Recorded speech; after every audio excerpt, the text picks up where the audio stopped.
What's up, you guys, man? This is the Mental Awakening Podcast.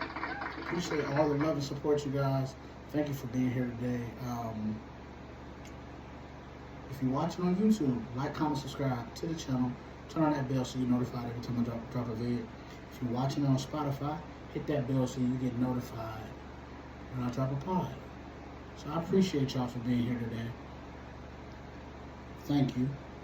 But let's get into the topic, man. And I'm realizing that in the time space that we are in, we must plan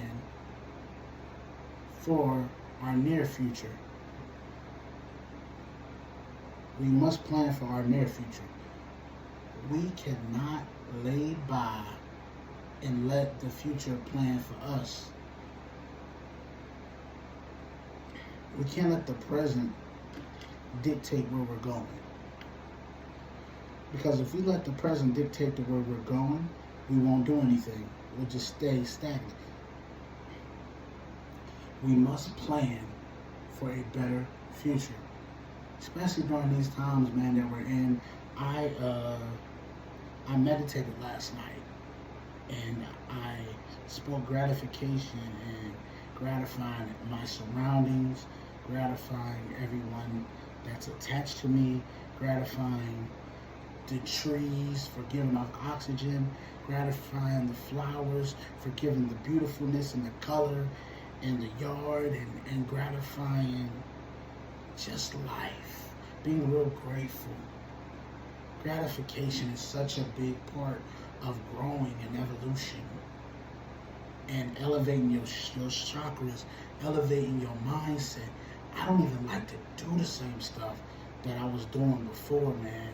Like, my mind state is elevated so much from where I was at this point a year ago that it's kind of scary.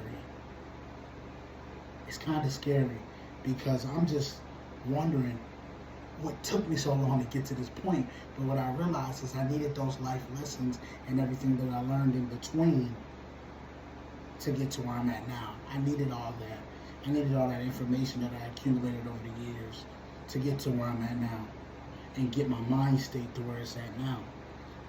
And now I'm planning for a better future. I'm writing my plans down, making them plain to me, and I'm going to execute every single plan.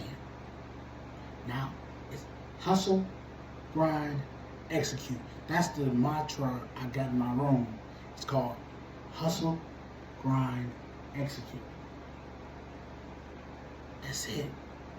We hustling and grinding, and we executing the game plan every day to become better.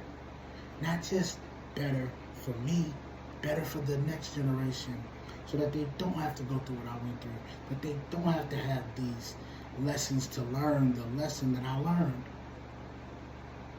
You know? But every man's journey is different. Everybody has to find it on their own. But you can have guidance to push you over there, but that don't necessarily mean that you're just going to go directly over there. Sometimes you could push somebody in a direction of where they're supposed to be, but there's turbulence in the road in front of them, and they have to get over the turbulence. And so I'm realizing that I'm laying steps and foundation down for the next generation. It's not about me. It's not about I. The plans that I'm making are for the next generations. It's not for me. It's for us. It's more about an us thing.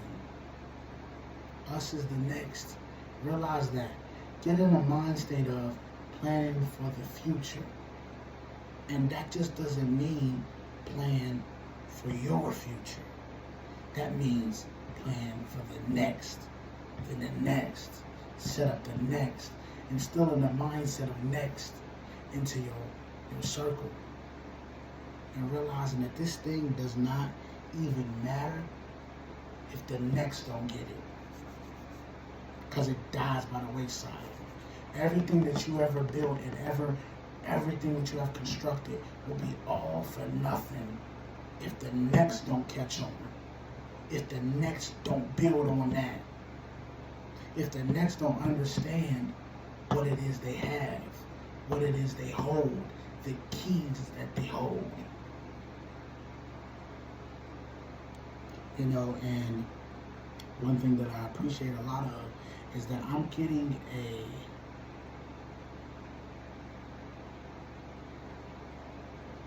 a semi kind of crash course and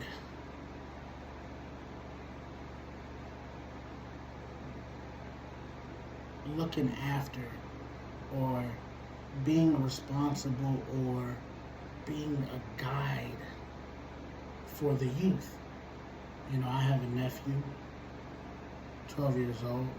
I have another nephew, 12, and I have a niece, 13. I got a niece, 14. I have a niece who's 11.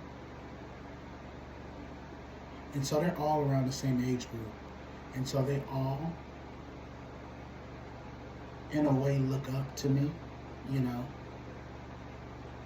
Not only for just guidance, just being their uncle. And when you have that responsibility, then you start to understand how responsible you must be, and how what you show them is more important than what you say. See, this is cheap. That's why I love kids. I love kids, because kids will tell you, this is cheap. You can talk to them, well, yeah, we're going to Disney. Your actions better show that you're going to Disney, or this won't mean a damn thing. That's why planning for the future, so that you can not only just say, we're going to Disney. Your actions or your plan will be executed so that you can go to Disney. That's just a metaphor for what I'm saying. But planning now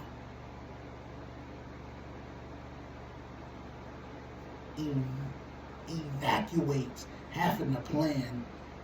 And then when it happens, the worst thing you can do is try to plan on the spot.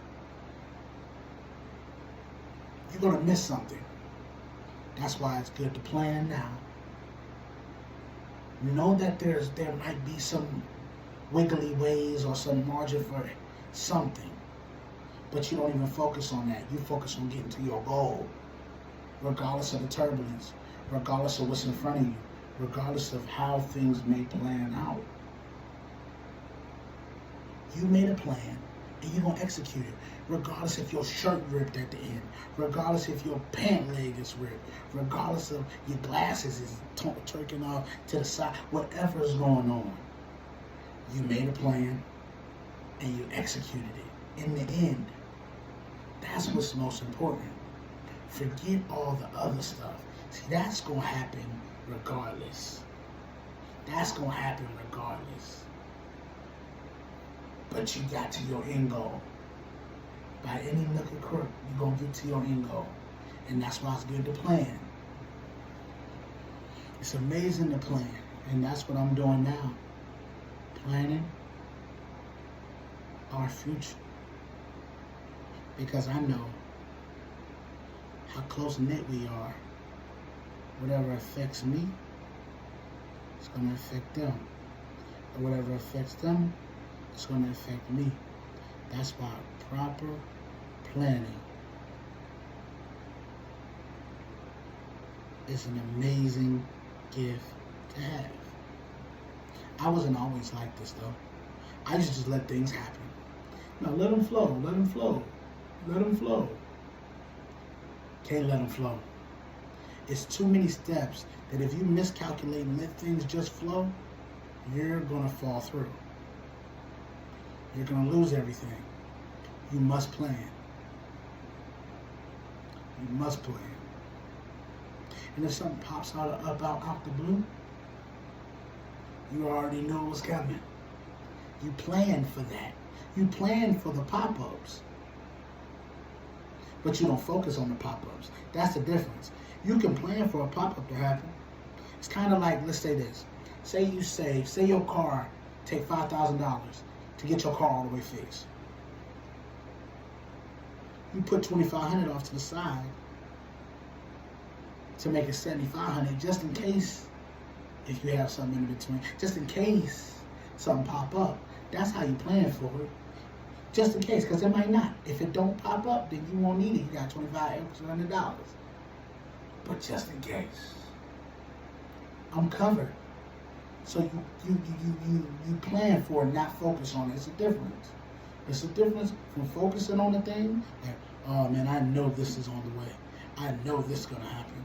Just focusing on that negative. You don't need to focus on that. You plan. You plan, focus. Plan, focus. You focus on the end goal. But you plan just in case. Your end goal game is so important, man. You must plan for that thing. If you don't get anything else I said today, plan your future. Plan y'all future. It's not just for you, it's the next. It's the next generation, man. Focus on that. And you'll never lose focus again. Focus on it being for the next generation. All right, you guys? Look, listen, I appreciate y'all for tuning in today. Thank you for being here. All the love, all the respect. Appreciate y'all, all y'all support. Go ahead and tune in. I'll see you guys on Wednesday, back here. Hey, until next time, the Mental Awakening Podcast. Peace.